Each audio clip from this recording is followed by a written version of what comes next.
What's up, everybody? My name is Honesty Tajay, And I'm Shaka Bimbo. and welcome back to the Real Film Pod. Thank you guys for joining us today. We got a couple of things we want to cover, but first, before we get into it, you got to do the usual. Make sure you follow us on our socials at the Real Film Pod, like our Facebook page, subscribe to our YouTube channel, The Rise Network, for more digital content from Rise Media. But yeah, if you like some of the content that we cover here on the Real Film Pod, or if you're wanting more, feel free to shoot us a message in the comments section, DM us, put a plane in the sky, a little banner in the sky, whatever. Contact us. We're always willing to try new things and, cater to our audiences. But make sure you hit that subscribe button as well. Ready? Let's do it. I guess you're not ready. Bad. I guess you're not ready. No, because I had something I was gonna say that would potentially ruin this whole intro, but I'm not gonna say it. Don't say it. All right, into what's hot. So we got a couple of news. Aldous Hodge is, if you don't know who Aldous Hodge is, he is an African American actor who has starred in a number of series and movies, specifically Leverage. He's also starred in the show Runway. He's a co-star with Journey Smollett. He's also starred in some most recent films like The Invisible Man, that was a horror film that came out earlier this year. And he's in talks with DC to possibly play the role of Hawkman. I think that'll be a little bit interesting. DC definitely needs a little bit more representation of Black characters for sure. It's a little sucky that, Marvel's kind of beating them in that game of giving, spotlight to, or maybe not. Maybe they kind of like at the same thing. Cause DC does Black Lightning the show, and they just made Catwoman on the CW network. She's a Black chick. And then, you got Cyborg, who's in the Justice League. So maybe it's kind of even. Maybe. I feel like they both, because Marvel has its own like list of like TV shows. Although, I'm gonna be honest with you, it's kind of weird that like Marvel shows aren't as good as the movies, but then DC shows are better than the movies. But I feel like they both have like Black characters or characters of color, but they're never like the ones that are like the main characters. So it's good to see like, some of the main characters being people of color. Yeah. So, as those of you may or may not know, Dwayne "The Rock" Johnson has been in talks with DC to play Black Adam. And so there are a number of names they're throwing out to possibly play some of the other characters within the DC universe. And that is Hawkman being played by Aldous Hodge. I think he would absolutely be able to execute this role. Like, he definitely has the range, like from comedy to very serious numbers, like the movie Clemency, which is about a man who is on death row. That buildup of like your life being taken. Like, he definitely has the range from like Runway or Runaway.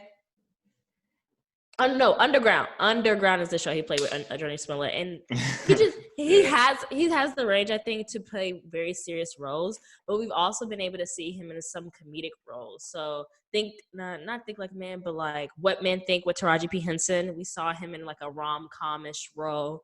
And then you got Leverage, that buddy, very smart, one of the greatest shows. Con artist. Yeah. I think he will be a really great actor to play this. He's actually nabbed a couple of, awards through his career as an actor. Yeah, he has a SAG award. I'm trying to see what it was for. For Alec Hardison and Leverage. Okay, yeah, for sure. Yeah. I forgot he was MC Rent in Straight Outta Compton. Yeah, he was. Role, but yeah, he's played in a lot of stuff. Like, his track record of roles is extensive. You got The Purge, like I said, Underground, Clemency, What Men Think, a number of films. So I think he would do it. I think when you think of the character Hawkman in the comics, features kind of, I would say, like the similarities. I could see the similarities between the character itself. More so because of the art that is depicted, not necessarily, but the art that's depicted for Hawkman. Aldous Hodge can definitely do it. And he has the physique. He definitely has the physique. I just want to say that. He has the physique. So, and then him playing alongside The Rock's gonna make him look little. Him playing alongside Dwayne The Rock, it's gonna be interesting. I don't know if it's gonna be more so of like, if DC is gonna try to take that turn that Marvel does and inserting those comedic elements with their, Yeah. super Actually, I films have more because about the actual show if you want to do yeah, that go really ahead. quick.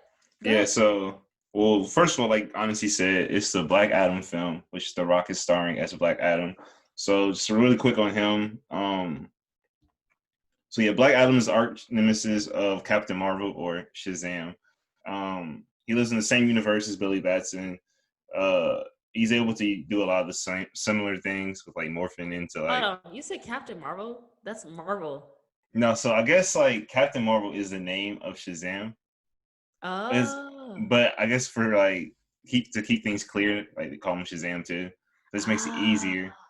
So yeah, Ah. I'm sure there's some beef or some kind of like. There's probably more to that story, just going way back into like the 80s and 70s when those characters were created. I know they stole a lot from each other. Each other? Yeah. So, but anyway, so he's in the same realm as that, and so I think that we may see an appearance of Shazam in this movie. But Okay. the whole gist is, uh, Black Adam is an anti-hero, and The Rock has made this very clear that his character is not like a complete villain. It's like a, you know what I'm saying, like the It's like Venom, where it's like he no, like blurs the Deadpool, lines. Yeah, Where it's like he's a good guy, but he's not really a good guy I would because say he more like Venom, because Deadpool is like a good guy, but he just like has effed up morals, but he's still like a good dude. Whereas at like heart, Venom, yeah. Whereas Venom's more so like, depending on what story we're telling, you don't depending know. on how I'm gonna let the alien take over, then But yeah, so and also too, I want to encourage you guys to go check out the trailer. So DC put out a animated trailer for the film because obviously it was supposed to already be in production by now, but they mm-hmm. haven't been able to do so with COVID. But Mm-hmm. supposedly in this movie, Black Adam is he's like returning to Earth or something, and he's like going against the JSA. So it's the what's the actual name for that? Justice League Society, Oh yeah, Justice. This is bad. Yeah, Justice Justice Justice Society. Society. Yeah, so in the Justice Society, you have Hawkman, Doctor Fate, Cyclone, which is a female character, Atom Smasher, and let's see. There's one other guy that's been cast as Atom Smasher, Noah Centineo from All the Boys I Loved Before. I don't know. I don't really know this guy, but so Black Adam. Wait, no, not Black Adam. What's his name? Aldous Hodge is a part of this like group of heroes, and so we don't know is if like they're gonna join forces with Black Adam or if they're gonna be mainly fighting him. But whatever it is, it's gonna be like an ensemble cast. And I really like ensemble cast. It's kind of dope to see like how the characters interact and stuff like that. Like I've Yeah, always been a different fan of like storylines. Justice League films more than the actual individual films. Yeah, different storylines being blended together. That's why I think Avengers was successful because multiple storylines being blended together. No, Like, definitely.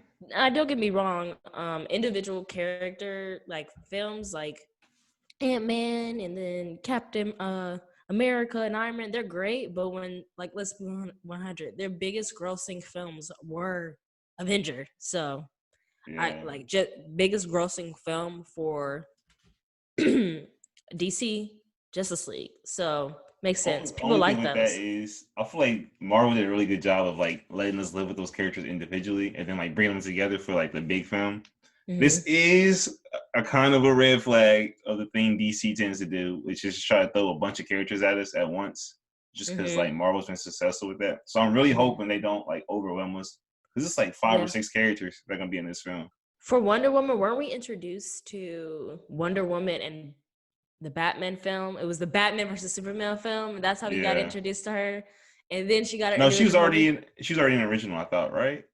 No, That I'm was my pretty time off. confident it was Batman and it was Superman film, and that was the one with Ben Affleck. And then we got introduced to Wonder Woman in that film. And then we Mm-hmm. got the Wonder Woman movie, and then we got Justice League. Yeah, So they yeah. do a habit of like throwing in all of our characters at once. So Which is sad because DC has better characters. I don't care what anybody says. I'll argue with anyone. It's just like I will say they have definitely better villains. I will say that off the top of the dome. better characters, bro. Nobody cared about no Iron. Nobody from my age gave an F about Iron Man until the movies came out. Let's Yeah, be that's very honest. true. That's very true. From Marvel, what people cared about was Spider-Man. and he's not even in like he just not got into the universe. Hey, Like, sidebar, I should have mentioned this, but it's confirmed that Tobey Maguire and Andrew Garfield are joining Tom Holland in Into the see, Spider-Verse. I don't know how I feel about this. Bro. Hey, look.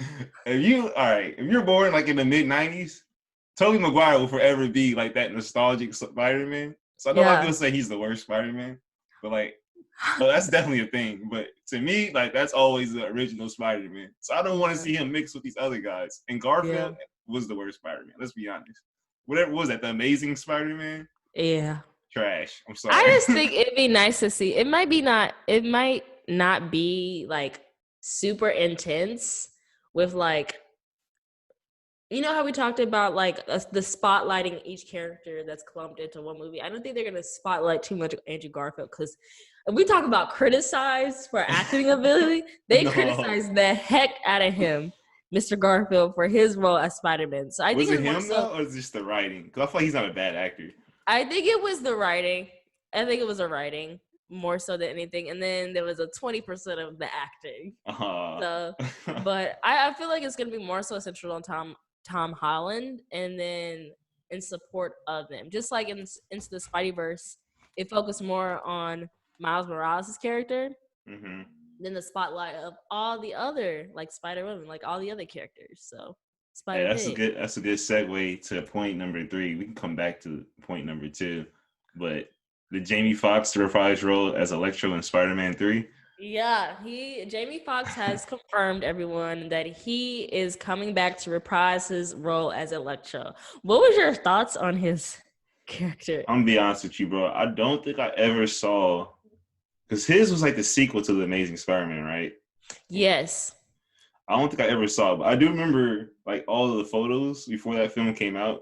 People were on his head about how he looked like a clown, which I don't know. I didn't see the movie, but based on what people were saying and how I didn't hear anything positive after the movie, it's kind of interesting they picked Jamie Foxx to be in this.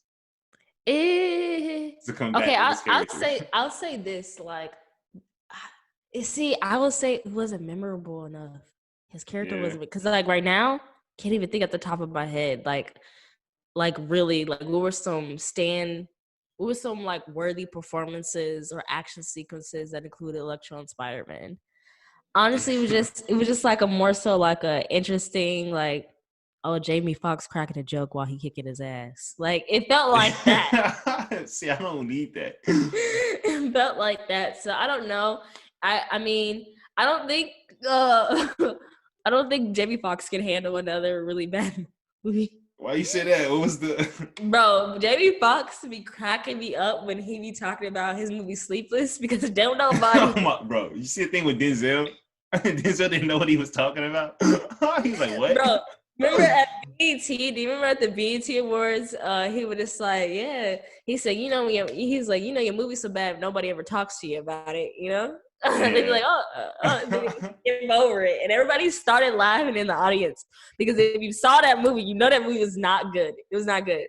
And then after that, like Jamie Foxx be doing interviews with people, and they was like, so what have you been doing lately? He was like, well, I just started this movie that came out, Sleepless. They was like, really? I was like, oh, so you didn't see it. Bro, yeah. But he's had some good like bit parts, like in Baby Driver that came out right after Sleepless. Yeah, he only has a handful of bit parts. Let's be honest. Jamie Foxx is a standout actor for doing standout biographical roles. Well, I think it was, I don't know, my brother told me to take that Jamie Foxx is only a great actor when he's doing biographical roles. I think we talked about it one time too, though. But I'm not saying he's bad in other things, but he definitely stands out. Stellar with biographical roles, we'll say that. Chadwick Boseman, he was good. He was very good at doing biographical roles. But when we talk about people being able to execute them biographical roles, we're talking Matthew McConaughey, Jamie Foxx. Who else? Not the man who played Lincoln. Who played Lincoln? Oh yeah, Lincoln. I forget his name. He's also just a really good actor. He's a great actor. So it's just kind of like he's another. I know his name, Daniel Day-Lewis. Yeah, he won like an Oscar for that, right? Yes, he did. I didn't even have to look. I looked it up. It just came to me. But Daniel Day-Lewis, Matthew McConaughey, and Jamie Foxx are some of the actors I think of being able to execute like biographical roles without with and without a shitty story. I don't know a broken act, but you know Jay Farrow, the comedian? Yes. Bro, Oh, his impersonations are stupid. I was like, whoa. Spot on. Somebody give him a role. Somebody, bro, if they ever came up with it like an Eddie Murphy, like a biographical bro, his Eddie Murphy stuff is he gotta do it. He gotta do it. I saw him do Tracy Morgan on his Instagram. I was like, wow. Man, he is great. Too bad he don't get too much recognition. Like that's somebody who could definitely like has range in like comedy and stand up. But that's hey, side note, real quick. We talked about Project Power. I couldn't remember what your review of that was. Yeah, we talked Project Power. I enjoyed Project Power. I enjoyed Project Power. What was my critiques? I really don't remember. Because that was like the last little action film we've seen Jamie Foxx in. So it's like he's going straight from that. And so I feel like he's riding the success of that into Spider-Man. I can see that. Yeah.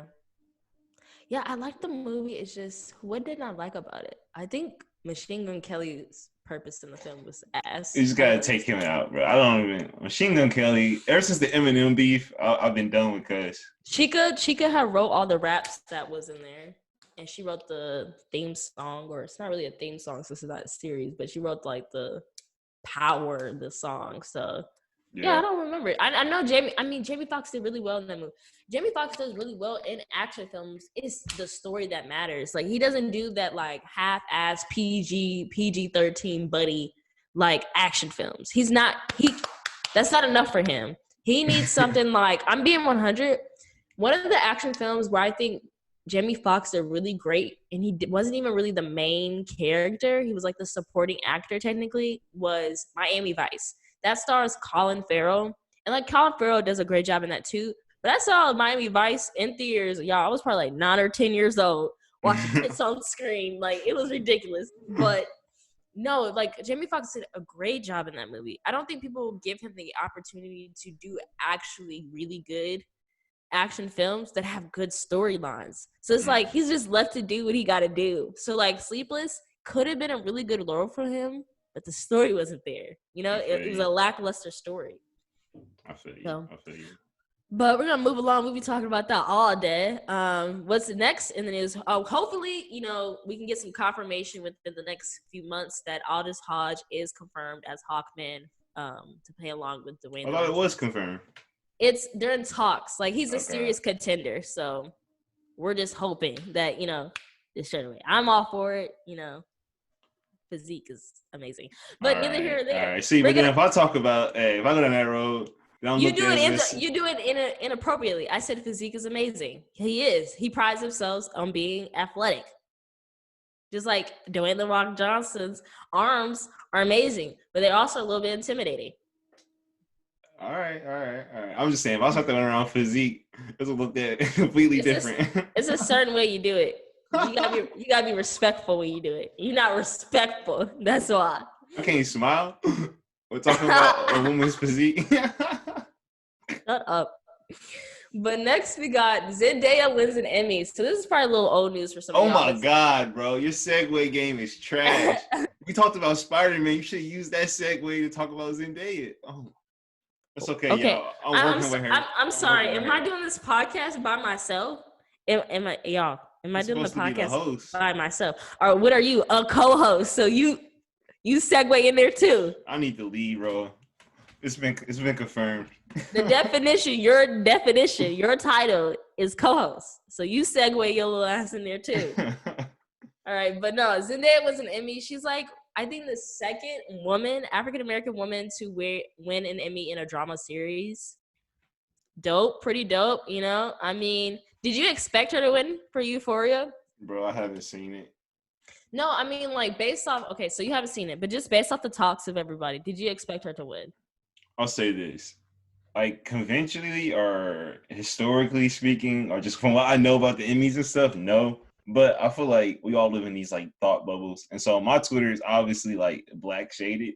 So like I hear about Zendaya and Euphoria all the time. So you hear about Zendaya probably all the time, period. So. Nah, it's calmed down, bro. She's not as high as she was to the horny Twitter audience. that's how you used to hear about Zendaya a See lot. that? See, that's not respectful. I'm just saying that was definitely a thing. I'm just saying. Yeah, I based off. So it sounds messed up, but I feel like based off the climate and the culture we're living in right now, Yeah. and the wanting of representation. Don't get me wrong, Zendaya does a great job on Oh, here screen. comes hate. Incoming hate in 5, Amazing job 4, on screen. But 3. with the Emmys being such a white institution, it did surprise me that she won because our nominees, who she was up against, was Olivia Colman, who plays in The Crown as Queen Elizabeth, and Yeah. then Jennifer Aniston for The Morning Show. And everybody was like banging on Jennifer Aniston winning for The Morning Show. And because the Emmys is historically a white, awards, I was expecting her white counterparts to win. But I'm actually really happy she won, I think it's a shame that we still have to be like the second or maybe the first or the third for award shows now. Like it's 2020 and we're still doing that. That's ridiculous. And it's not to say there isn't standout roles of women and Black women or other women of color in the drama series. So congratulations are definitely in order to her. Maybe this is the start of a new beginning, a start of, eradicating these historically white awards institutions and actually critiquing people who are just as good competitors of, Jennifer Aniston and Coleman, So Yeah. Olivia Coleman. If I had to pick, like, all right, if I were to start one, should I start Euphoria, season 2 of Big Little Lies, or what's the other one that has like Kerry Washington in it, I think? Little Fires. See, Yeah. I'm gonna be 100 with you. I fell off watching Big Little Lies season 1. Have not watched You Little fell off for Fires. season 1 of Big Little Lies? What? Bro, I fell off like the last episode or two. Oh my God. It's kind of slow. It's kind of slow. Wow. But I know it's I know what happens because fucking Twitter, but I'm sure it's a great reveal, but I just kind of fell off. But as for, if I had to say, Euphoria is cool, but let's be 100, Euphoria is like lacks a diversity. Like its target audience, its demographic of people who watch it is very diverse, but there's really like only 2 Black characters, 3. Yeah. And one of them is not even a reoccurring character. Like it's a dude, and Algie. His name is Algie. He played in Detroit. He only shows up in like 2, maybe 3 episodes. Then it's Euphoria, and then it's Zendaya and the girl who plays her sister, Storm Reed, and the mom. But even then, it's just like the central group of the students that it follows. Like it's really not diverse at all. Then people also criticize the show for there's really no dark skin representation, like at all. Right. Like the only like semi like darker skin, it's like darker skin, like brown skin maybe, representation we have is from the dude, and he's not really consistent in each episode. But being 100, bro, the show's demographic in which the audience they target is very diverse. You know that. Yeah. But the story itself, the people in the story itself, not as diverse as it should be. It's very, very, let's be honest, it's white and then seasoning. That's what it is. I feel like a lot of like the Black audiences, Black Twitter has caught on to the show for sure. I definitely have caught on to that. And I think recently they just came out with some news like, oh, this dark skin actress is confirmed to join the show. Like it's some bullshit. Just like how in fucking Grownish, they were heavily criticized because there was a lack of actually dark-skinned women in the show, bro. The mom. Oh, Grown. I'm thinking of Blackish. I always get them confused, bro. I get my issues confused. You view the grandma / what's her name? Mom as dark skin? There's a medium complexion. That's brown skin. She's not dark skin, bro. Okay. In comparison to everybody else in the show, maybe. I was gonna say. Maybe. Like the only person is Diane. Diane is dark skin. Or, like, Diane is even still, in comparison to what a lot of people need in representation, she's still like more acceptable than what they would show on screen. But Diane is the only dark skinned person on that show. But in Grownish, it was also criticized for doing the same thing where like the target audience, like the demographic of people who watch the show, they are diverse and they are supposed to be reflections of what the show is. But let's be 100. there is no reflection of dark-skinned women represented on the show. Like, I know I'm not a dark-skinned woman, but there's really no dark-skinned representation of women on the show. And then they were heavily criticized for it. Then all of a sudden they're like, oh, we got a character. that's how they did it. That's it. Ryan Destiny's joining the cast. And then you watch it thinking like, oh shit, Ryan Destiny really is going to have like some like spotlight. Man, they threw her ass in there like, all right, we need like 20 seconds. Who the hell is Ryan Destiny? 20 seconds. She played in the show Star. What else has she played in? She played in the movie. It sounds like a Disney Channel name. She's gorgeous. Look her up, dude. Look her up. She's gorgeous. Her name is Ryan Destiny. She played in the Fox show Star. That was also a Lee Daniels thing. She played in A Girl Like Grace, the independent film. And she's also going to be playing in the movie Flint Strong, which is actually based off that boxer, that heavyweight woman who's a boxer from Flint.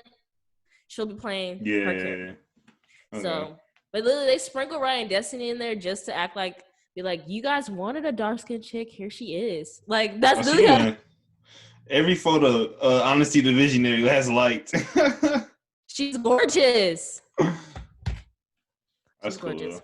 But yeah, that's my little bit critique. But that's a different critique. But congratulations are definitely in order for Euphoria and for Zendaya. I just was a little surprised that a historically white institution like this would give us another woman, specifically a Black woman, to win an Emmy in a drama series.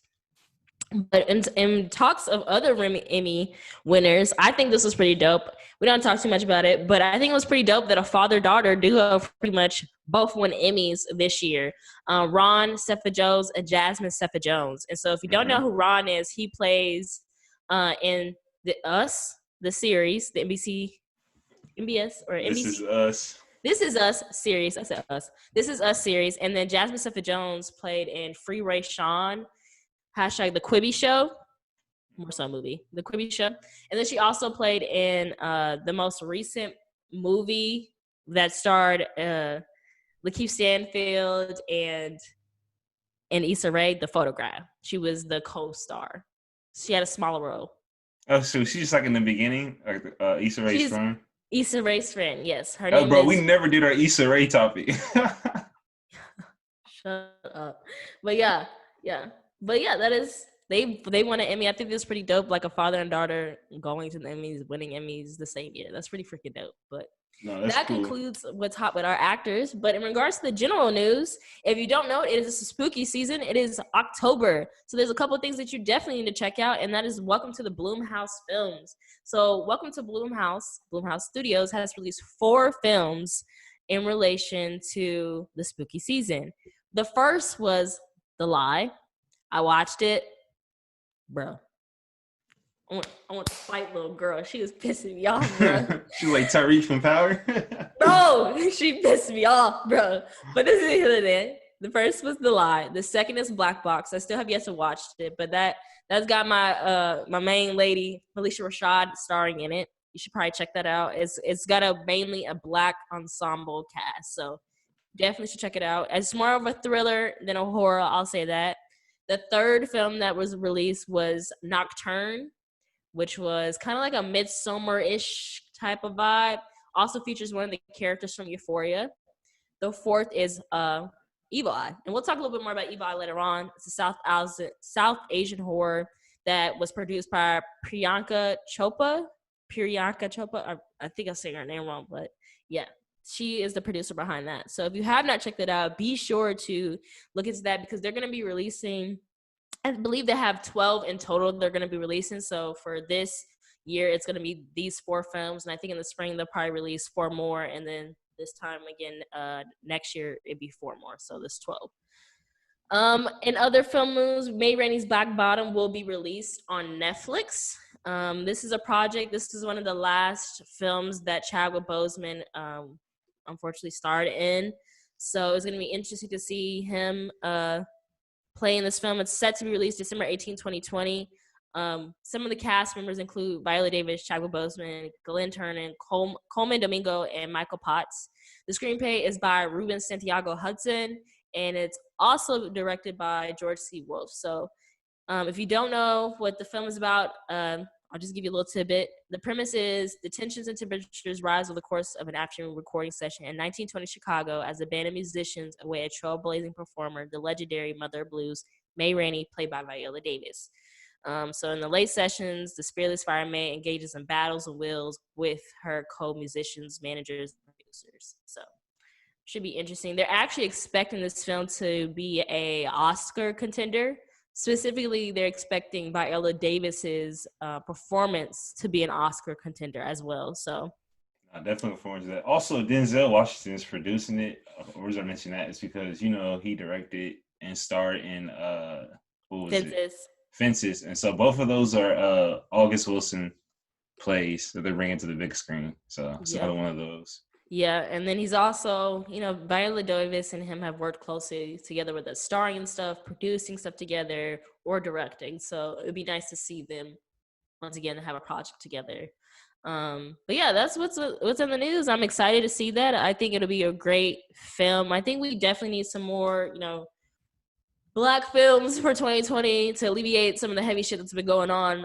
And I'm looking forward to that film to watch over the holiday season.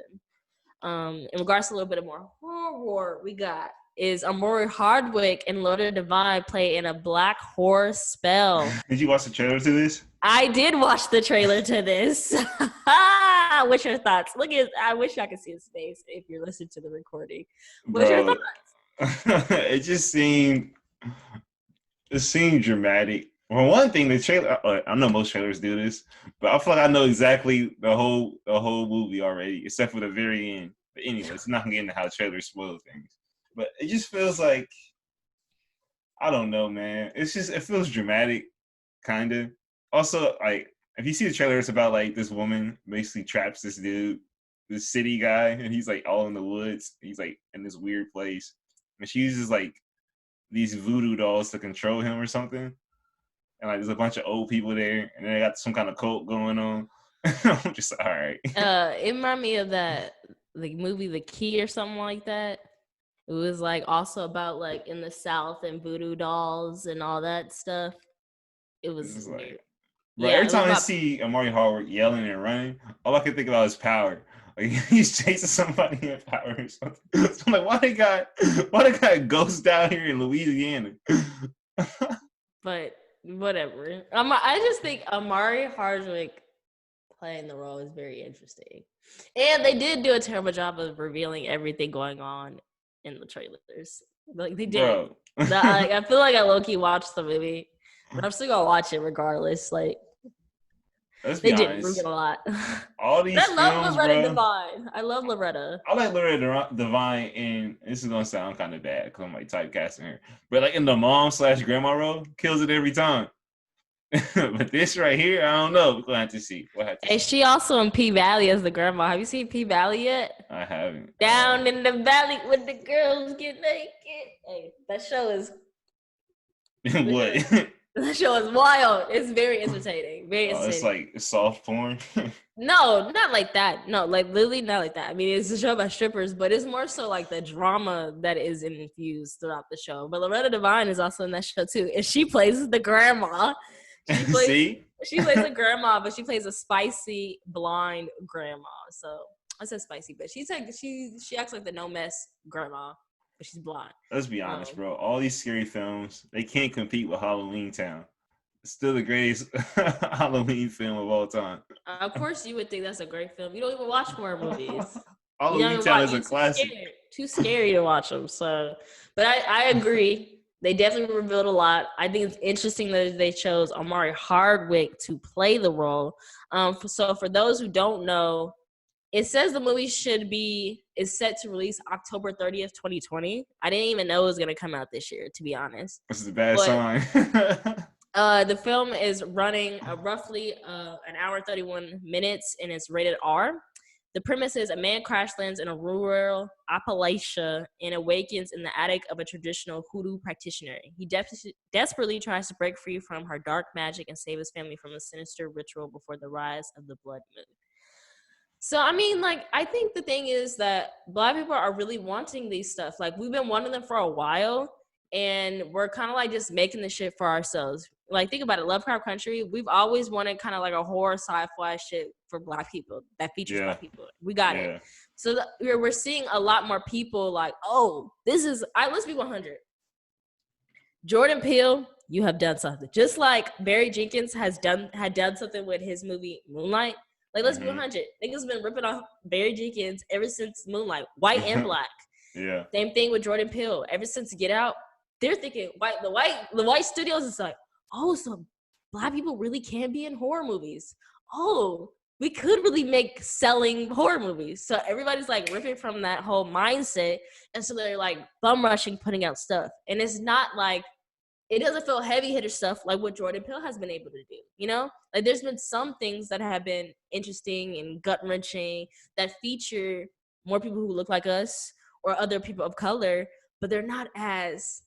See, the thing is, don't give me a lackluster horror film or thriller film and put some Black faces on it, because it doesn't feel good. It doesn't feel nice. Yeah. It doesn't feel authentic. And I feel like, unfortunately, based on what we saw in the trailer, just the trailer, because I'm making an assumption right now, for the movie Spell, it just feels the same way. It's just like, it's a lackluster story that they just splash a bunch of like heavy hitter actors like Loretta Devine onto it. They should have cast Terrence Howard, bro, instead of Amari Hardwick. I could see Terrence Howard kind of doing it. But I could see a younger Terrence Howard. I feel like a younger Terrence Howard would be able to execute this very well. Same thing with the movie Black Box that Blumhouse is doing. That movie I just mentioned. Yeah. I'm gonna be 100 with you, even though it features a heavy hitter cast and, you know, notable faces like Felicia Rashad. But when I looked at the trailer for it, I'm not gonna lie, it felt like a lackluster horror film, and I was just like, damn. You want like Insidious with the Black version?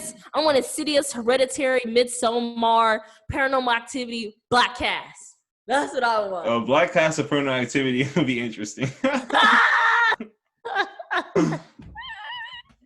Bro, they couldn't make that shit as authentic as possible. You know, Black people don't play that shit.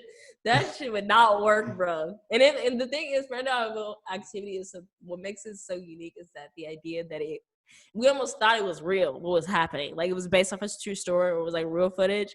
But like, we know that, well, I shouted out, most Black people are not even doing a fraction of what they was doing or put up with in Paranormal Activity. So, hey, the best Black horror film I've ever seen was the one with Idris Elba and Beyonce.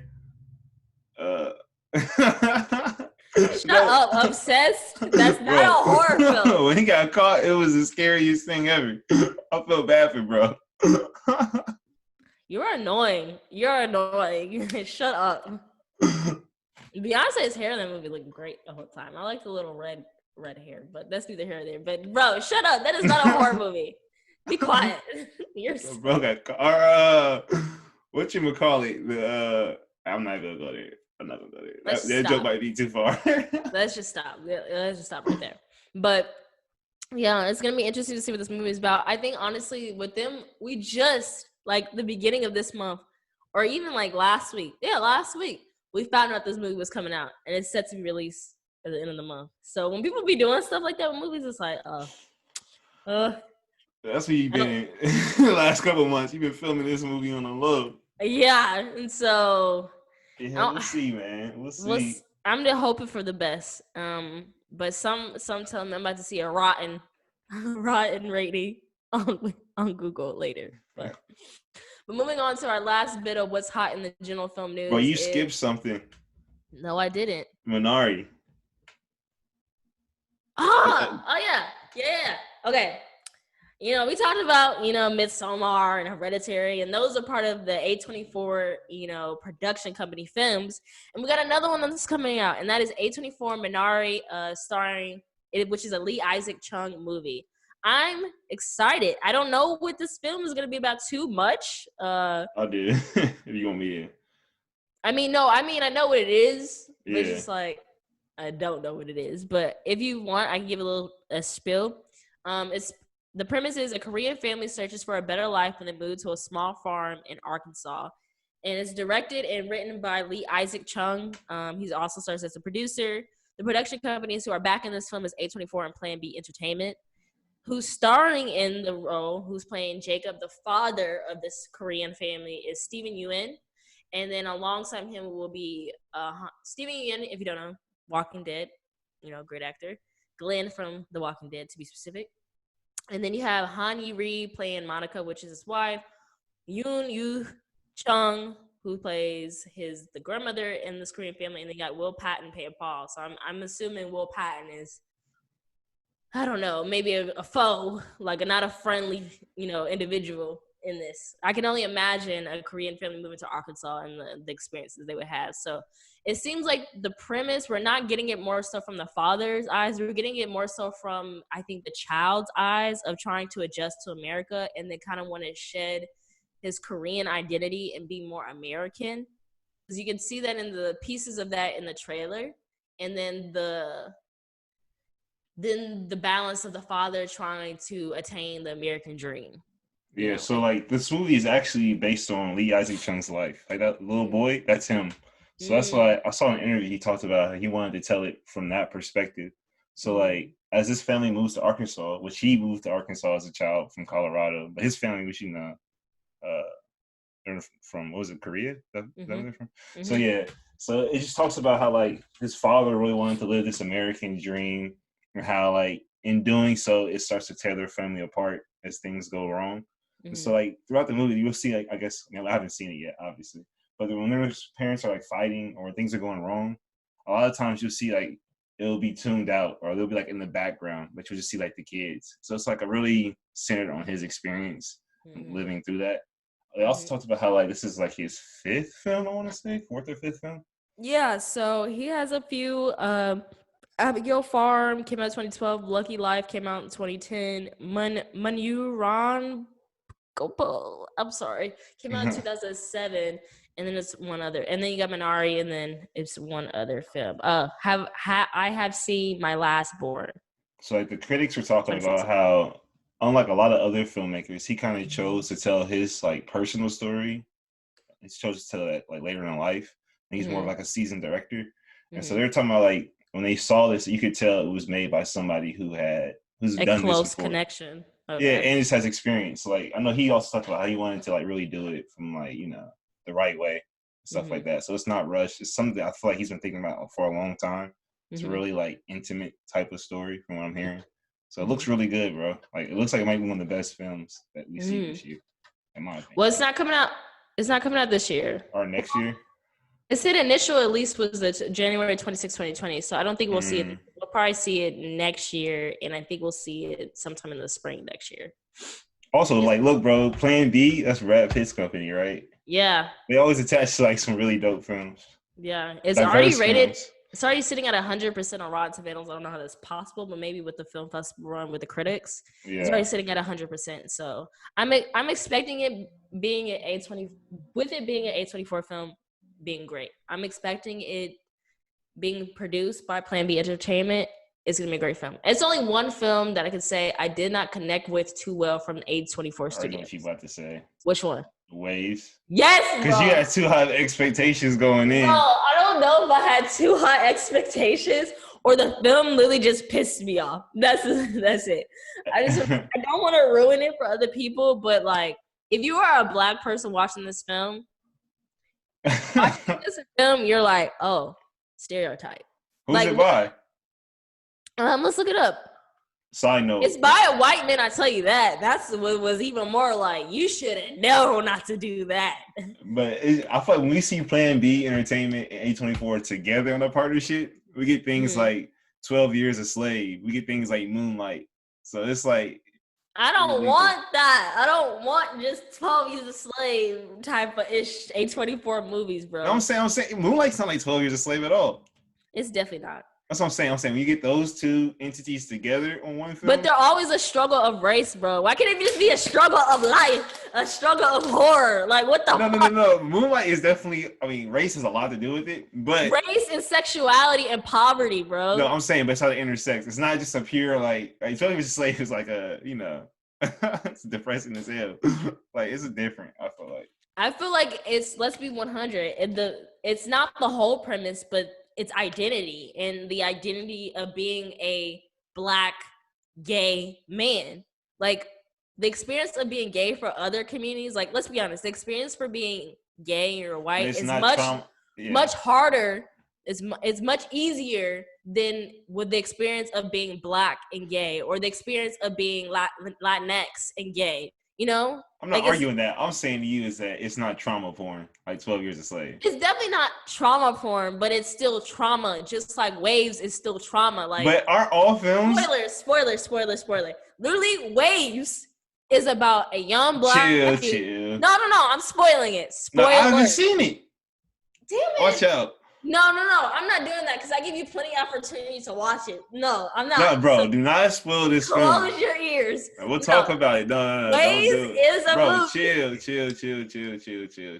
Shaka, this movie's been out for how long now? Like I was saying, with How Minari, we see like when they get together to make films, they always talk about race and how like their environment plays with it.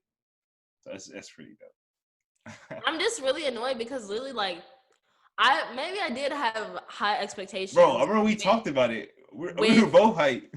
With Waves, because I'm like, bro, the ensemble of cast, like the cast itself was like amazing. Like you got Sterling K. Brown, Kelvin Harris Jr., and then you got my other lady, Renee Elise Goldsberry. She's had like years. She's been in the years for a while, and she came from Hamilton. You know, came off the success of Hamilton for this movie, and it was just like I watched it and literally. I won't spoil it, but it really feels like it just plays too much in that stereotype of black men being the aggressors in society. Like the idea of black men are the super predator. And it just pisses off. Like they really could have focused on the mental toll and traumatic toll that young black men have with not only trying to be successful, the family pressures, relationship pressures, but their own mental of being a black man. Like it pissed me off. And what pisses me off more is that Trey Edward Schultz, he wrote and directed it. He said that he kind of like pretty much loosely based it off of his own life and experience. He's not white. He is white. His name's Trey. He is white. Like, yes, he's white. He literally based it off his experience of being a young man and like grappling with, you know, trying to have everything together, being strong and all that. But like there's one central element that he added, and then he put a black people a part of it. And if you have any idea about the experience of black people, you wouldn't have inserted that element into the film because it literally just was a stereotype. And then my thing is, you got a whole black ensemble, like a cast, and not one time in like the reading or whatever, nobody said to you, I don't know if we should be doing this. I don't know if that story will match up too well with our audiences and for the characters we're trying to portray. Not one black person who was a part of the cast. What is like the general consensus on the film? It's rated out at 84%, but I'm telling you, if you look at the black community and look at the black community's responses to the film, it's not great. A lot of the black people really feel like it was just a stereotype. And he literally got successes for this film that was supposed to be all grand and all that with the all black cast. But if you even look at who was behind the film, they were white. Like production, directing, writing, they're all white. And then you just slapped black faces on it. The story was white itself, but you slapped black faces on it, which did a negative connotation. There's a name for that. I forgot. I didn't think about it on Media 304 class. Yeah, that's my frustration. But yeah, we'll move along. But in the last bit of general film news for our What's How category, Coming to America has sold and it has moved from Paramount to Amazon Studios for $125 million.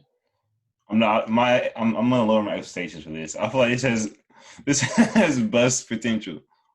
I don't know. I'm gonna lower it too because let's be honest, these people are older now. Out of their primes. Especially what's his name? What's his name in it? Not Eddie, but his co-star?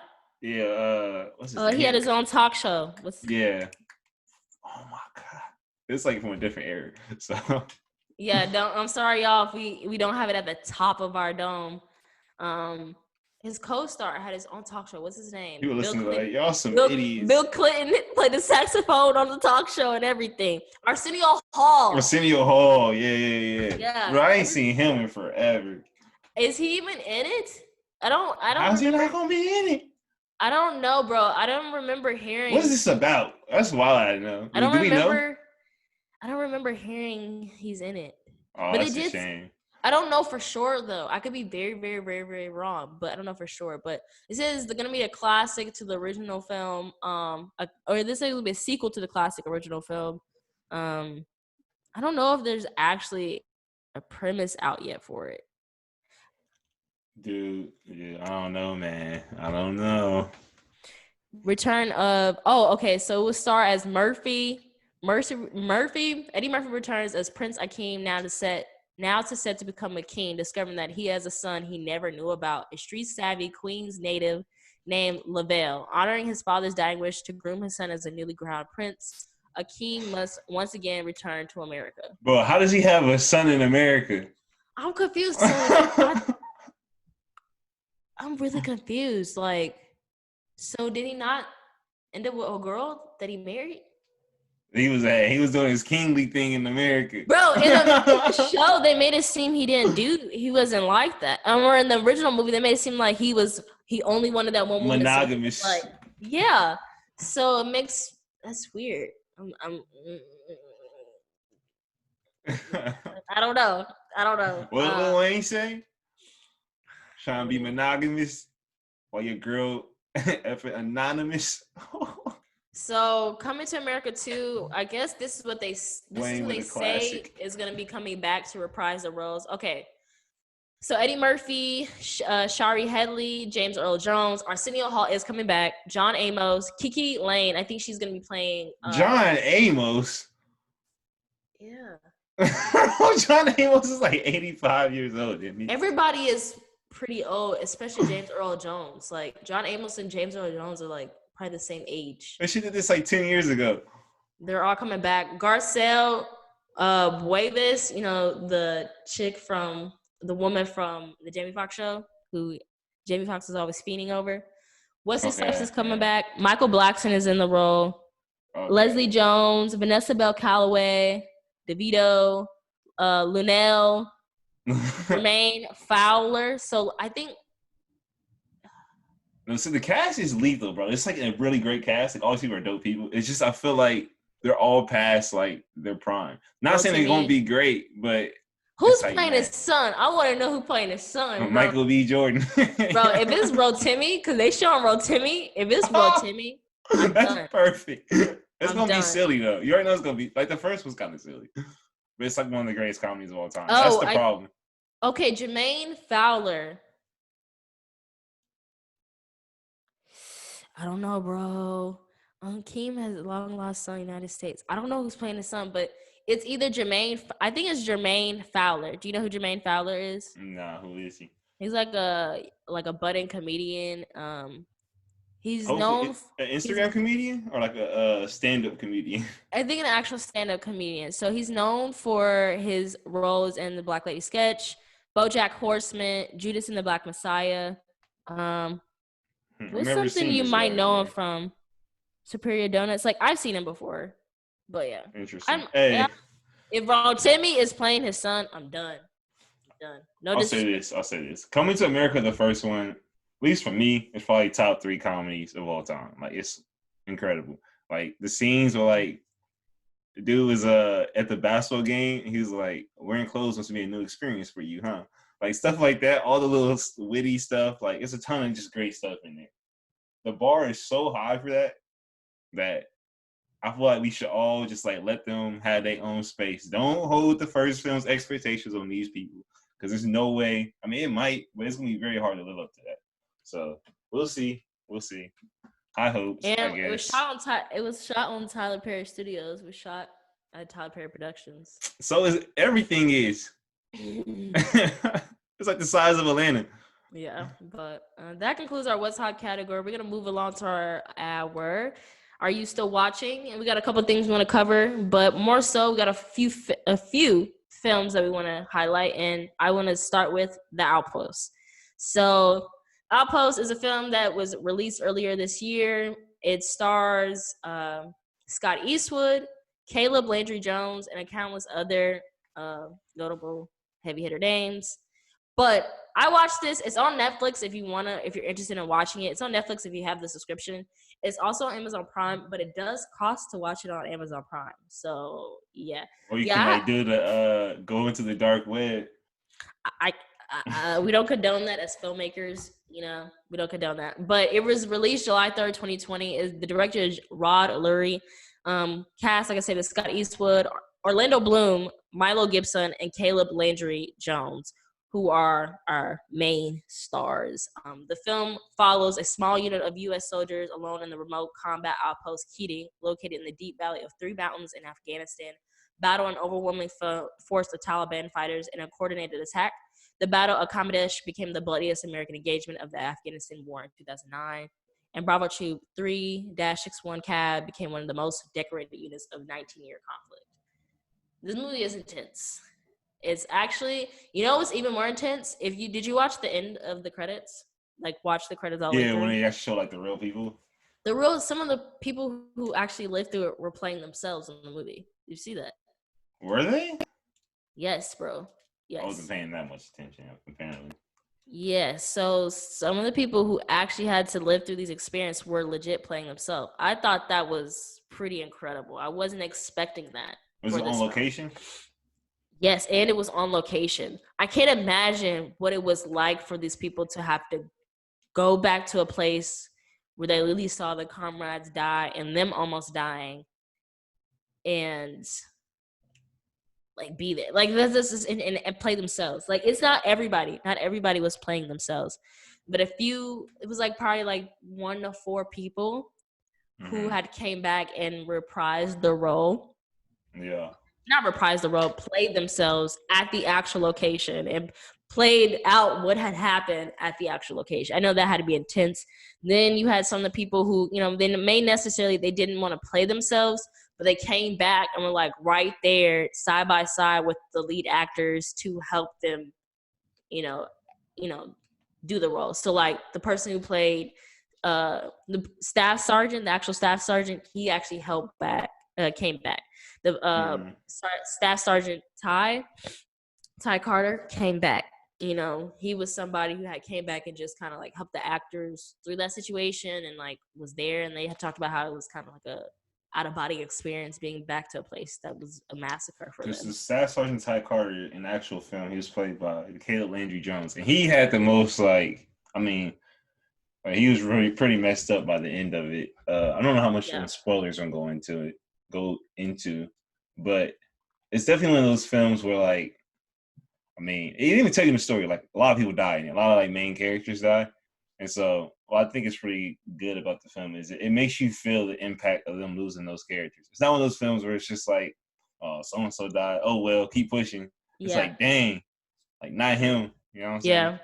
Yeah, I think I just feel like this movie was like super. I was just like so in tune the whole time. And I think it was largely because Caleb Landry Jones' performance was pretty stellar for this. I think he should definitely be nominated for something. Like if he's not nominated for this role, I'd be really surprised. It sits at a 92% on Rotten Tomatoes. If his role is not an Oscar contender, which some are expecting it will be, I would be surely surprised. Like this movie, like you said, it made me feel like the deaths that they had for a lot of their people on the troop wasn't something to lightly brush over. Like when somebody died, you felt like these characters, or you felt like these individuals, like Staff Sergeant Ty, was like it was a blow to them, Yeah, I think it's also too because like in the beginning they did a good job of like giving people like personalities. Like in a lot of army films or war films, they have people like joking around and stuff, like being whatever.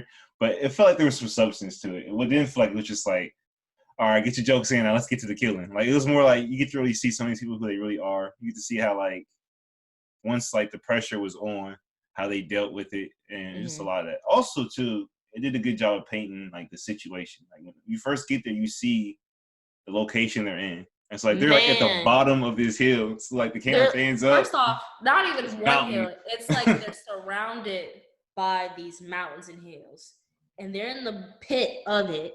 So literally, the people, the Taliban, had the drop of a dime on them. Like literally, could just look down and be able to do what they have to Pick do. people off. Even one part Like, even say like he asked the commanders like, if you were the enemy, like what would you do? And he like had his like sniper rifle, and he was like showing like, all right, I would shoot this first, I would shoot this first, and it shows you just how easy it would be to completely take their base. Like they're in an yeah, awful position. yeah, and they showed like you said, no spoilers.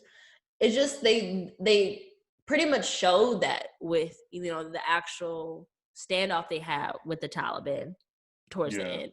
Like they were just all I'm saying, the government's fucked up because they put them in a situation they knew good and well. It was called like pretty much like a death valley. Like it was like one of those things they're expecting people to die.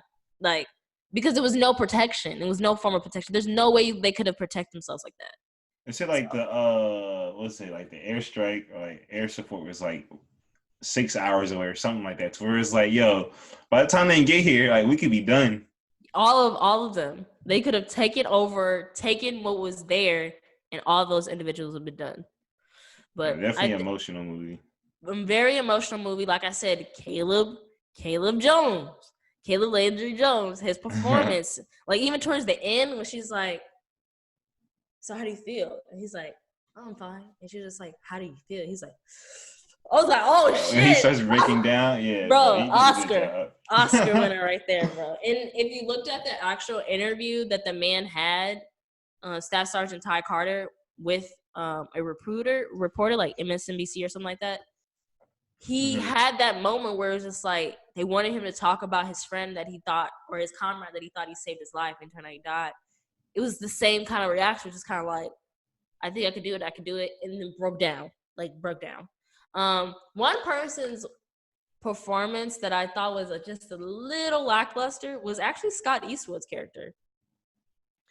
Really? I feel like it wasn't gripping. Like literally for Scott Eastwood to be placed as the protagonist, let's be 100. He's placed as the lead, the protagonist, like the main guy. Yeah. I leaned more to supporting characters like Caleb Landry's character and Taylor John Smith's character. Like, you know what it is, I think? Why? Like I still haven't seen the Great Gatsby film. Side note, I really liked the book when I was in school, so I was like, I cannot watch this film. It's not gonna live up to the expectation. But whatever. But not in that one, like the main dude, his name's like Todd, whatever his name. Yeah, he serves more as a narrator for events. It's like, so I think what's his name's not a narrator. He's more so like the eyes for us, because he's like going into this base when they're already most people are already there. So we're really just like seeing everybody through his eyes. We're following him around. So I think he does a good job of allowing everybody else to like do their thing. I mean, I don't know. I didn't feel like he was a hindrance. I feel like he just kind of. He wasn't a hindrance. It just he wasn't the person I wanted on my screen most of the movie. I feel you. So he just, if I had to say, like, was there somebody's performance where I could have watched them all throughout the movie? It was Caleb Landry. Like his character, him playing that character was worth being wanted to watch it. And the movie's long. No, there's no doubt about it. The movie is incredibly long. I think it sits at, how long does it sit at? Let's see. I think it's about roughly 2 hours long. 2 hours and 3 minutes. Yeah, it's really long. So, yeah, but yeah, like I said, if Caleb Landry does not get a Oscar nomination for his role or some type of award, I'd be very surprised because he executed it very well. And for me, Caleb Landry, I mean, I'm not too aware of any movies he's in. I know he has a track record of he was in No Country for Old Men, Superbad, Long Shots, Lots of Exorcism, Social Network, X-Men First Class. Like he has a track record of really good films. He even played in Get Out, as the brother who was crazy. Yeah. 3 Billboards Outside Ebbing. I haven't seen that yet. Oh, that's really good. Project. He's played in a lot of like A24 movies. I will say that. He played in Tyrell. I did remember him in Tyrell. Yeah, it was Tyrell. Just look it up. I told you about this a while ago. I can't. Y'all, I tell Shaka about so many movies that he should probably check out. Oh The yeah, like yeah, I seen the thing short for Tyrell. I seen the trailers for Tyrell. movies have come out 3 years ago, and then he'll ask me to this day, "Don't spoil it."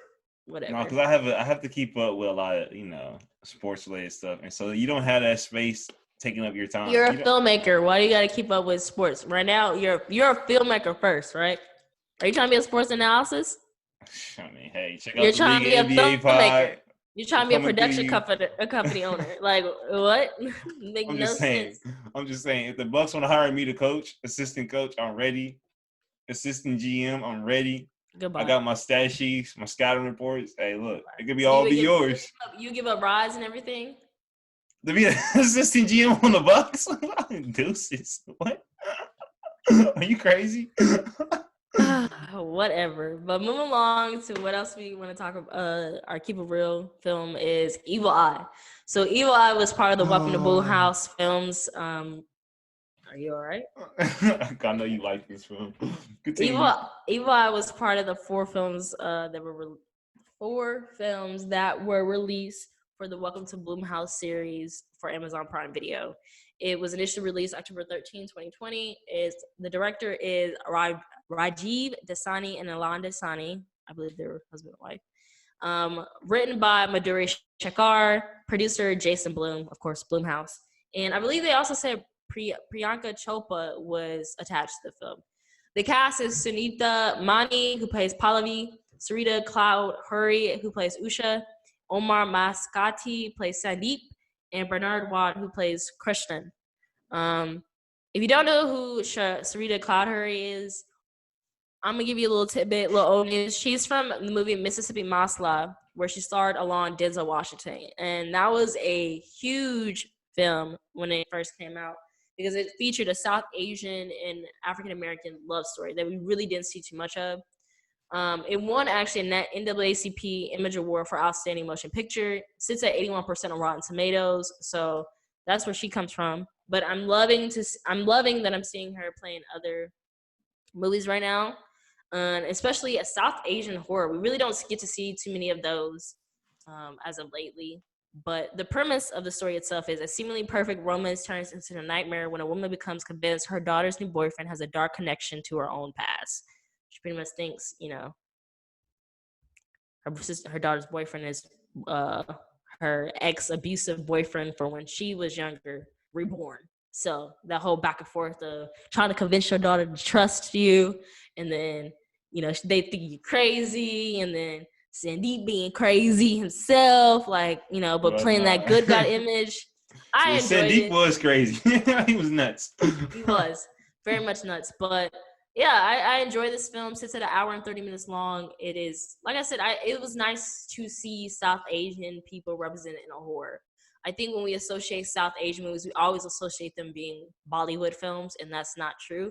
Or it could be true, but it's just like we're hearing some of this younger generation saying like, I want something different, I need something different, and this was something different. Whether it was great to many of you or not, that's neither here or there. I enjoyed it. Why That's did that. you enjoy it? I really enjoyed it because it's just like, I think I enjoyed it the most because of Sarita Cloud Hurry's character as Usha. She does a really great job. If I had to say, she was like the only character I actually really enjoyed watching through and through. But of Bro, course, she's the protagonist. bro, So it was okay. To be honest with y'all, it was okay. I was I liked rocking it. with it. It was cool. It was cool. But the moment where it's supposed to be like, all right, everything's coming to the surface and stuff, they just dropped the ball, bro. Like, What do you mean? What do you mean? all right, When? so when the mom pops up at the daughter's At the house. house? All right, well, this is spoilers. If you don't want to hear this part, just skip forward. But yeah, so she pops up at the house, and it's just like he comes out around the corner, boom. It's like dramatic music, and it's just like, all right. What are you talking about? Coming around the corner. He's like in the He didn't come hallway around or the something. Yeah. Oh, okay. That part I didn't understand. And How then, did he know? How did he know she was gonna be at her old house? How did he know that? Like what? Like how did he, and then I thought like number two is how did she have that old house? I thought she moved out. And the house it was completely like furnished and everything. Like, Yeah, someone was still living there. I thought she moved out. So that's I'm like interesting. So yeah, And he's just chilling there. But the fight at the end, bro, mom was like dropped to the floor. I was like, hey, she cold. I liked that The part. fight scene But was okay, but they never explained the whole like being reborn. My thing is like, so number 2 is why the evil eye. She wore the necklace, and the evil eye necklace was supposed to it never protected her. Homeboy even put it on her neck. I didn't understand it either, bro. I thought it was a little part of the story. Like it wasn't even like a main part of the story. Like, it was like mentioned a couple of times. It's almost like they forgot the name of the movie. And they're like, Evil Eye. Is anything called Evil Eye? Nah, let's do it. Like, bro, come on. It was those were some valid critiques about the film. I just felt like it was nice to see such a South Asian horror. Yeah, I liked it. There were some things that could have been better, but like think about it. How many other South Asian horrors do you know? Not too many. Right. No, I'm being honest. Like me either. I don't really know too many, and I really think it's like I don't think they really produce that many, and I don't think they promote that many. So I think this is a good starting point. I'll say that this is a good starting point. But yeah, bro, Sandeep. My thing is Pallavi. She didn't even love the man. She didn't even love him. Because her mama asked, "Do you love him?" And she was like, "So now you care about love?" Like, what the fuck? Your mama's trying to tell you, I don't think something's right about him. You don't even love him. About it though was so crazy. You don't even love him. You also feel weird when he be doing certain things. He give you controlling energy, and you've already raised your eyebrows around it. And she hired a private investigator. Like, whoa. Did you see at the end they had like the other baby being reborn? Yeah. I was like, okay, please don't. It says it never going to end. So my thing is it's never gonna end. So this dude's always gonna come back. Like my thing is the evil eye was supposed to protect them. The evil eye never protected them. If the evil eye was to protect, like if there's sinister things out in the universe that you could fight against, what is the way to defeat the sinister things? What's the way to stop the cycle? Because let's be 100, dude was evil. You got reborn as an evil dude. So how do you like, and also how did he know that he was reborn? Like most times when you are reincarnated, don't you not know that you're reincarnated? I don't know. Dude. You don't remember your former life, I thought. Yeah, bro, look, there's a lot of things that don't make sense. Also, like, the evil eye is more like a curse than supposed to help you. So maybe you should take the chain off. Only bad things happen when you're walking around with that thing. Also, what happened to Pops? Because then Pops, like, Pops left, and where was he? Like, I'm like, bro, what was the point of having him be like, oh, where did she go? Never saw him again. Oh, that was so stupid. I'm not gonna lie, that was one of my biggest critiques was that they made a big deal that Pops had left to go get his wife, and he never showed up. I thought he was gonna pop out in the house to save him. He's at the hospital.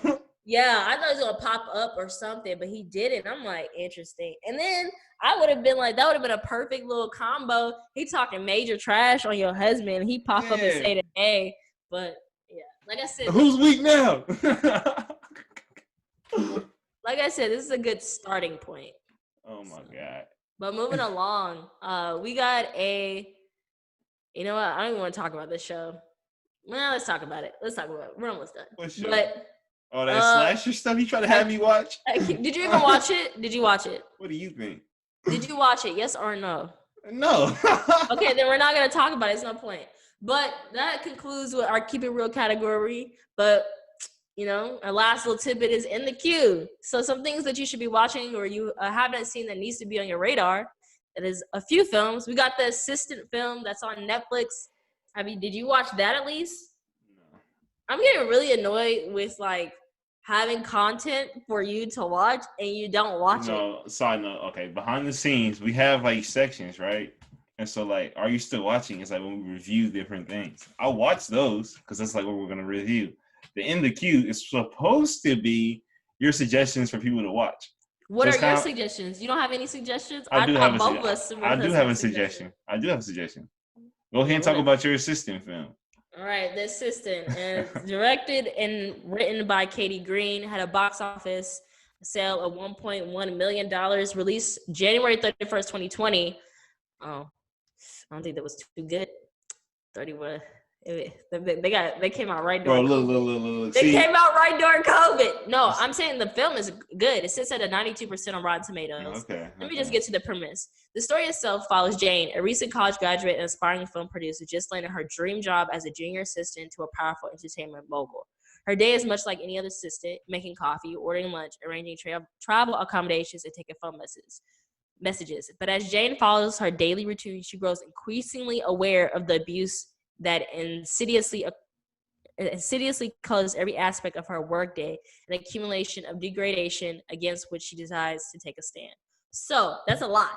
The premise itself, boiled down, is Jane is like somebody who is trying to make it in the film industry. She serves as an assistant for one of the powerful like producers in the industry, and she knows he's abusive, like sexually abusive. He takes advantage of young women who want careers and want to work in his films or productions, and so he pretty much exploits them. So the film was pretty much like an assistant to Harvey Weinstein before Harvey Weinstein got caught. It was really good. It kind of made me a little sad because it's just kind of like, not sad, but it was like, dang, you feel bad. It felt bleak a little bit because it's just like, damn, this shit really happens. And like, people know about that. What makes it interesting was like, everybody was very aware that the mogul, the heavy hitter for the production company, the Harvey Weinstein, was doing the abuse, and everybody was kind of complicit in these women getting abused. Like they knew about it, brushed the shoulder, turn their cheek to it. When somebody was trying to go to HR or speak out against what he was doing, Jane, she was criticized. She was kind of like, how would, by the HR person who's just like, how would this look? You're jealous. People are gonna just view you as jealous. She's young, successful, and we're set her up. She has a higher salary than you, and she doesn't have experience. They're just going to view you as jealous. Are you sure? Did you actually see this happening? So it's just kind of like, damn, this shit actually really do be happening in the industry. And like now we're finally seeing people get called out for it, But even then, we're seeing people called out for it, and it's still persistent today. So I thought it was interesting, and it was worth the watch. It was definitely like an indie film. Like I said, it sits at 98%, 92% on Rotten Tomatoes. It's an hour and 27 minutes, and it's on Hulu.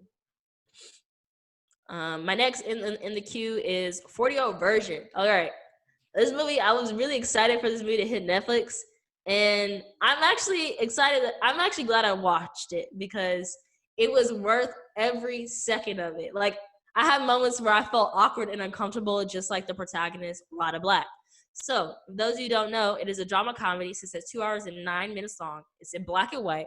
The premise is a down on her luck, Pele Wright thinks the only way she can salvage her voice as an artist is to become a rapper at 40.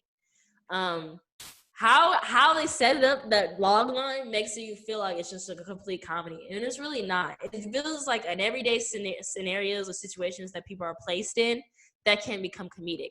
It's written and directed by Rada Black. Some of the producers are Rada Blank. The producers is Rada Blank, Lena Waithe, Rishi Rajani, Jordan Fudge, Jennifer Smeller, and Anuka Kapiga.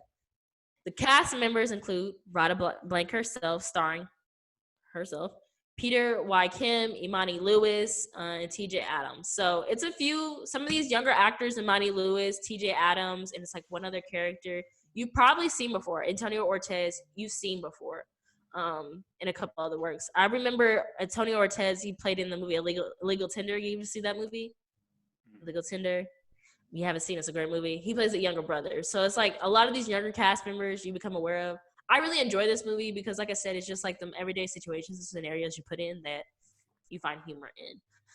The writing was stellar. I liked the idea of getting back to black and white films. It wasn't those like, oh, it's black and white, and then when she finds herself in color. No, it's black and white all the way. So it's really good. It's really good. She finds herself in color. Yeah, no, that's really how they do it. But yeah, I will talk briefly about this one. Another movie I watched recently is Little Woods. That's also on Hulu. Oh, 40-year-old Version on Netflix. For those of you who don't know, 40-year-old version too, not 40-year-old version. Version. Version. Many people, I said this to many people, and they were like, "Virgin? Yeah, you ain't seen that yet?" I'm like, "No." Steve Carell. Which one's better? We already know which one's better. But we're talking.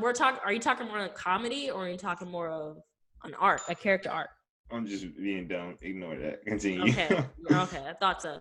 But Little Woods is a 2018 drama crime movie. Sits at 1 hour and 45 minutes. It is rated at 95% on Rotten Tomato. It is written by an African American. It's written and directed by an African American woman, Nia DaCosta. Her name sounds familiar, right? She is serving as the director for the upcoming Candyman. So the story follows in North Dakota, two estranged sisters are driven to extremes when their mother dies, leaving them with 1 week to pay their mortgage. It stars Lily James, Deb, who is white, Tessa Thompson, Ollie, who is biracial, James Badge Dale, and Lance Reddick. Lance Reddick is like another heavy hitter actor who's been in the industry for a long time. But it's just pretty much Ollie, having to get back. She just got out of jail, but having to possibly get back into crime, like smuggling drugs to help her sister, Lily. I enjoyed it. It's one of those films where you really just get pissed off at the sister more often than none. It's just like, how can you constantly put yourself in this situation? How can you constantly put your sister in this situation to save you? So, like I said, I think it's one of the Nia DaCosta's few films that serve as, I think it's her first standout feature film. It's her first feature film, Little Woods. And then from the success of Little Woods, she was given the opportunity to do Candyman. And now with the success of Candyman, she's also being looked at for Captain Marvel. You do know that, right? Yeah, we talked about that. I'm pretty sure. Yeah, okay. I'm pretty sure you talked about it. But yeah, she serves as the director for Candyman and then Captain Marvel 2. Yeah, she's rising very fast. Very fast.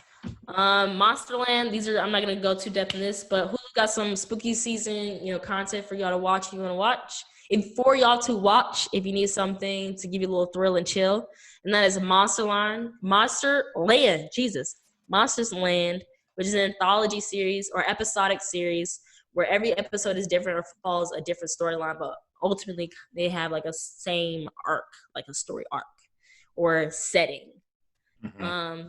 One episode features, the man played Luke Cage. That's in one episode. Nicole Bahari plays in another episode. Like, definitely watch it if you're interested in some more of like drama thrillers, but they're more thriller in the aspects of situations, like situations you would go through. It's like one is like, what would you do with grief? What would you do with guilt? Like those. And then they got Bite-Sized Halloween, which is like short films that's a part of a series that are like Halloween or thriller horror-ish. We watched a couple of those. Shock's watched a couple of those. So. The best one, you see the one about this, like, it's like this is black people, this black family. I don't know if it's a family. And they're like in this church, right? That's the one you want to click on. It's the best one, I promise. He's bullshitting because he didn't like it. He knows it's trash. he has a favorite, and it's the basketball one. Stop playing. The best one, it's not my favorite one, but the best one is really good. It's like the first one. So when you click on it, it's the very first one you see. Like the thing with all these, like I think you just mentioned, they're all really short. So they're all like super short ideas. And they're not meant to be like, go into like, oh, how did this happen? What's the backstory? So it's really cool to see, how people can tell a story in like 2 to 3 minutes. And so I think that one did a really good job of just like having the idea, then like it ending on something and leaving you with something to think about for a quick second. Unlike the other one. But my favorite one is the one with the grandma or the old lady. And she's like in the elevator. Did you see that one? Mm.